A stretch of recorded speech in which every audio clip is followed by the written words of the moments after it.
l-20 sena tal-Ikirix minn April fuq 1.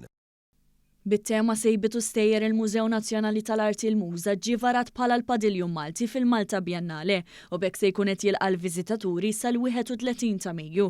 Il-Ministru għall-Wirt Nazzjonali u l-Arti Owen Bonnici spjega kif dan il-padiljun joffri ħarsa unika lejn pajjiżna b'narattivi differenti msawra fl-arċipelagu tiegħu malajta kontinwa favur il-paċi. Qabel xejn irridu ngħidu li din hija l-ewwel darba fl-istorja tal-arti viżiva f'pajjiżna fejn jinfetaħ padiljun tal-arti Malti propju f'Malta. Soltu niftħu padiljuni fil-Biennale ta' Venezia, jew kella fil-London Design Biennale, imma qatt ma kienet opportunità li niftħu padiljun tal-arti viżiva f'pajjiżna. Dwar dan tkellem ukoll il-President tal-Malta Biennale u ċ-Chairman ta' Heritage Malta Mario Kutajjar. Il-Biennale issa wasal fi stadju fejn hu miftuħ kompletament għall pubbliku.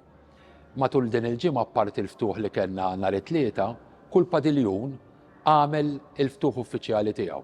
Maratoni sħaħ, ġranet sħaħ bejn il-bieraħ u llum fejn il-pajjiżi kollha, il-15 il-padiljun li għandna fetħu l-bibien tagħhom.